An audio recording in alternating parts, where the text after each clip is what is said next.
हम संतों की सानिध्य में अभी गए नहीं, पहुंचे नहीं, असंतों की लेन में खड़े हो जाते हैं और संतों की लेन से दूर, असंतों की लेन लगी हो तो लेन में खड़े हो जाएंगे और संतों की लेन में, संतों की लेन में हमें जाने में डर लगता है। साधु समाज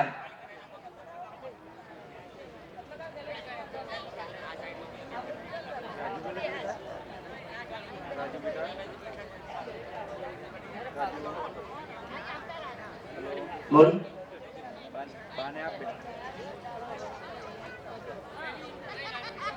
तो ये आप सब लोगों का कार्यक्रम है, मेरा नहीं है।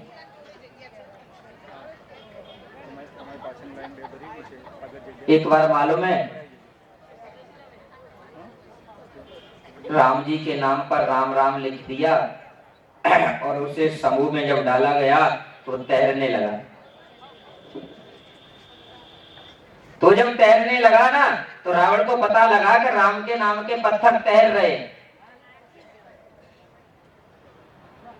तो उसने जाकर के मंदोदरी को पूछा कि राम के नाम के पत्थर तैर जाते हैं, मेरे नाम का पत्थर तैरेगा कि नहीं? अच्छा भैया आप लोग बताओ, राम के नाम का पत्थर तैरेगा कि रावण के नाम का? देखो ये माताओं ने भी कह दिया राम के नाम का, आप लोग भी तो बताओ, राम के नाम का पत्थर तैरेगा? अच्छा रावण के नाम का? अच्छा बताओ कितने लोग रावण के नाम का पत्थर तैरेगा? इतने लोगों में कोई भी नहीं कह रहा है कि रावण के नाम का पत्थर, लेकिन रावण अकेला कहता है मंदोदरी को कि मैं त्रिकालदर्शी हूं।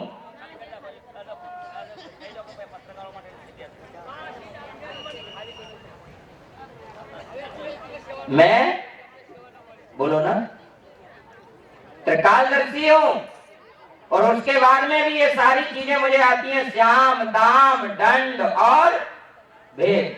भैया हिंदी तो बराबर आती है ना? मुझे चारों चीजें आती है, श्याम दाम दंड और भेद। मंदोदरी ने मना किया कि तुम्हारे नाम का पत्थर तैरने वाला नहीं।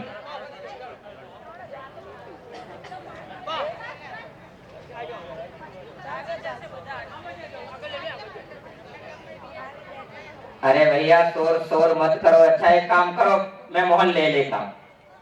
शायद मुझे लगता है कि आपको मेरी बात अच्छी नहीं लग रही हो तो मैं मौन ले लूं। शायद अच्छा नहीं लग रहा हो तो फिर मैं मौन ले लूं। कभी कभार घर में ज्यादा रहने लगो तो अच्छा नहीं लगता, तो मौन ले लूं। तो ये मत सोचो कि मैं आपसे दूर हूं, सोच। तो राम के नाम का पत्थर तैरेगा तो रावण के नाम का डूब जाएगा क्या? मंदोदरी कहती है कि तुम्हारे दबाव की वजह से, तुम्हारे डर की वजह से और तुम्हारी धर्म पत्नी होने की वजह से मैं कह रही हूं कि पत्थर नहीं तैरेगा। तो उसने फिर कहा कि क्या कह रही है? तो कहने लगी कि आप दबाव से और डराव से कहलाना चाहते हो तो कह दूंगी, लेकिन अंदर आत्मा नहीं कहती है कि तुम्हारे नाम का पत्थर। बोलो पत्नी होके भी क्या कह रही बताइए? कि अगर आप मुझे डरा करके कहलवाना चाहते हो, दबा के कहलाना चाहते हो तो कह दूंगी, लेकिन अंदर की आत्मा तो नहीं कहती है कि तुम्हारे नाम का पत्थर कह देगा।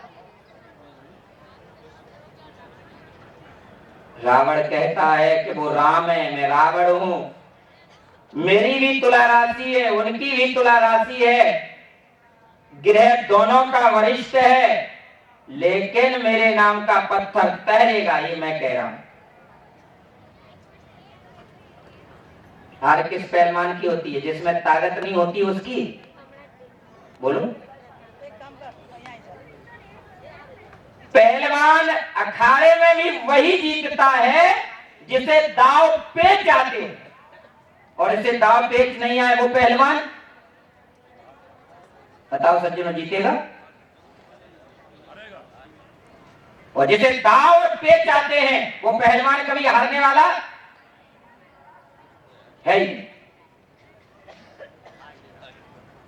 तो रावण एक पत्थर लेकर के आया और पत्थर लेकर के उस पर लिख दिया रावण। अब उसने पत्थर को पूछा, भैया मेरे तैरोगे? पत्थर बोला, मैं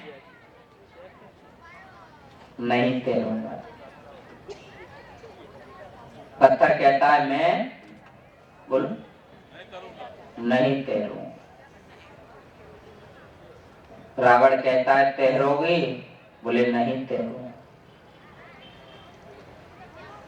रावण कहता है कि मैं त्रिकालदर्शी हूं, मनोबल वाला हूं। पत्थर, अगर तुझे आज मैंने नहीं तैराया तो फिर मुझे रावण कोई कहेगा नहीं। ध्यान रखना इस बात को, मैं जो कह रहा हूं। लिखा रावण और पत्थर को उठाया, मुख तक आया, बोले तैरोगे? पत्थर बोला नहीं तैरूंगा। रावण बोला तैरोगे? बोले नहीं तैरूंगा। तो रावण कहता है, देखता हूं तुझे कैसे नहीं तैरेगा, देखता हूं कैसे नहीं तैरेगा। उठाया और उठा के जब फेंकने लगा तो रावण कहता, वो पत्थर, तुझे तेरे राम की सौगंध है, तैर जा। और वो पत्थर, बोलो, तो ये क्या है? श्याम। ये है क्या? ये रावण की वो नीति बता रहा हूं आपको। ये रावण के अंदर वो नीति है, श्याम, दाम, दंड और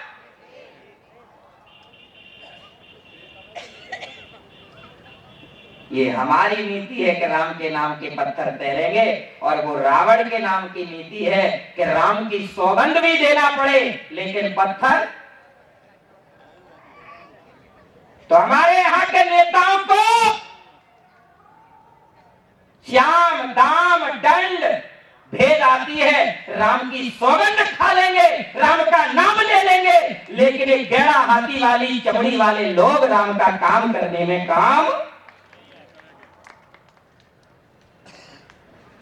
राम का काम करने में काम।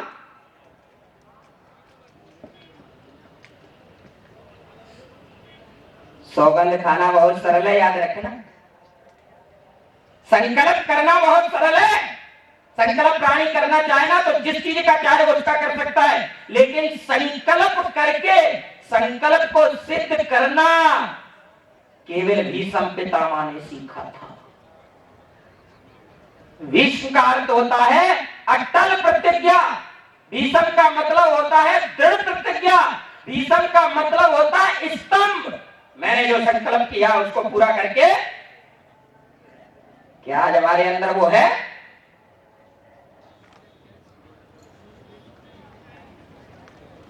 मुझसे लोग कहते हैं, स्वामी जी आप सम्मेलन के लिए इतने लोगों को खड़ा कर रहे हो, इतना बड़ा सम्मेलन कैसे होगा?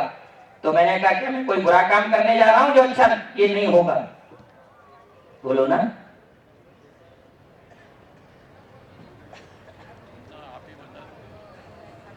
समाज को अगर कोई खड़ा करना चाहता है तो अच्छे कार्य के लिए ये समाज खड़ी होने को तैयार है। धर्म का कार्य करने के लिए समाज तैयार है, लेकिन समाज का जो आज विश्वास टूट गया है, उस विश्वास को पुनः स्तंभ करने के लिए हमारे भारत के वो कुछ संत चाहिए जो उस स्थापना को फिर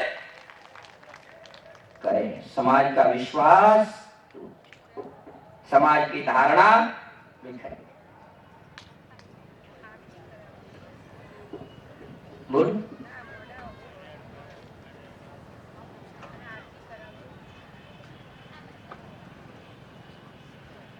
तो प्राणी के अंदर अपने भावनाओं में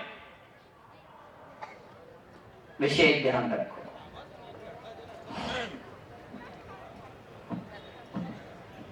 अरे भैया, जो मंच के पीछे लोग बोल रहे हैं थोड़ा सा ध्यान दो, आगे पीछे होके बोल लो भैया।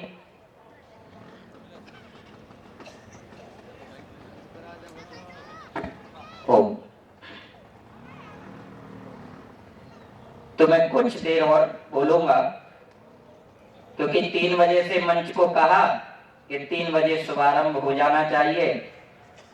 तो भैया मुझे कभी कभार ऐसा याद आता है कि घर में जो जिम्मेदार व्यक्ति होता है उसके ऊपर कितनी जिम्मेदारी रहती है, बोलो? रहती।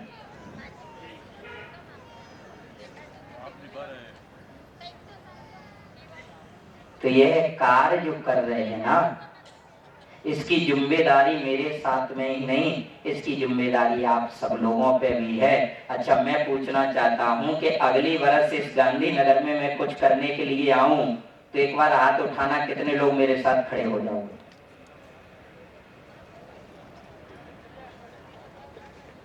देखो सबने उठा दिया।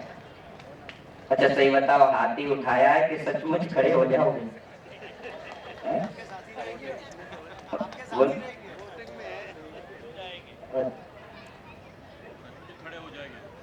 बताइए, आज मुझे अपने आप पे एक खुशी हो रही है कि समाज में कोई अच्छा कार्य होता है तो समाज उसका साथ देती है, लेकिन इस बात पे दुख भी होता है कि हमारी समाज के साथ में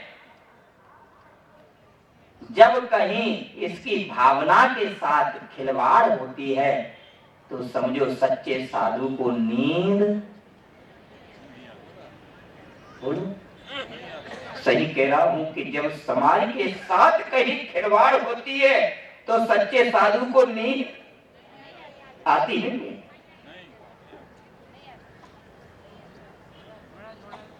एक बार मैंने देखा कि गंगा में एक संत खड़े होके और इन वस्त्र को पहने और पहन के गंगा में भिजाए और भिजा करके लातों से उन्हें कुचल रहे। मैंने आंखों से, मैंने आप कर क्या है, क्या कर रहे हो? ये खुले कपड़ों को रूंध रहे हैं। मैंने कहा महाराज जी आपको बुरा ना लगे तो एक बात कहूं? कहो। मैंने कहा इन कपड़े की वजह से जो समाज तुम्हारी पूजा करता है, बोलो हमारा समाज किसकी पूजा करता है?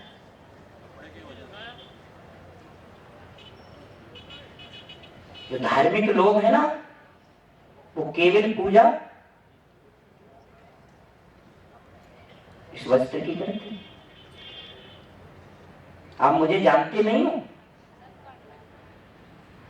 समाज केवल पूजा एक वस्त्र की करता है। तो मैंने जिस वस्त्र की वजह से आपकी पूजा हो रही है और आप उस वस्त्र को चरणों से रूंध रहे हो, तो बात मुझे याद आई, कल दीदी माँ भी बोल करके गई थी, याद है आपको? कि सही सिक्काओं के बीच में खोटे सिक्का भी, बोलो, सही सिक्काओं के बीच में खोटे सिक्का भी, खोटे सिक्का भी चल जाते हैं, सही सिक्का। क्या संत तुकाराम, क्या जलाराम बापू, जिनकी आज भी लोग ख्याति गा रहे हैं, और कुछ ऐसे ऐसे महापुरुष हुए जिन्होंने समाज में ऐसा दुष्कृत कर दिया कि साधु अपने आप को खड़े होकर के ये नहीं कह पाता कि मैं साधु। मैं जब इस गांधीनगर में आया तो बड़ा अजीब सा लगता था मुझे। लोग आकर के जब तरह तरह के कुछ विषय रखते थे, आगे नहीं कहूंगा क्योंकि स्वामी जी हमारे आ चुके हैं और उनका समय है। लेकिन कुछ बातें आपके बीच में रखूंगा, उसके बाद में वाणी को विराम दूंगा। तो ये समाज के बीच में होना क्या चाहिए, 3 बातें आज मेरी आप लोग मान लेना। जैसे माताओं से आज मैंने कुछ मांगा, और वो मांगा क्या कि मेरी झोली में आप अगर कुछ डालना है तो इस झोली में आज मेरी में एक चीज डाल देना कि आप भारतवर्ष की नारी होने के नाते एक रोटी गाय की आप मेरी झोली में डाल देना, जो गाय को डेली आप दे देना, एक रोटी। कहां गई वो हमारी गाय की रोटी? पहली रोटी का अधिकार किसका है? निकालते हैं कितने लोग? अरे यहाँ तो सब लोग निकालते हैं। तो मुझे लगता है मेरे मालवाई पीछे है क्या?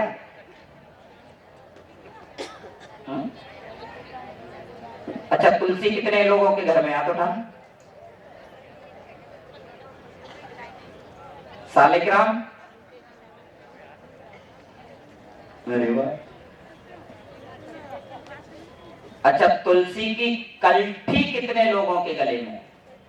वही उठाना जिनके गले में हो। कुछ लोग। एक बात और पूछूं, कितने लोग ऐसे और हैं जिनके गुरु हैं? तो यहाँ तो सभी गुरुमुखी हैं, सब गुरुमुखी।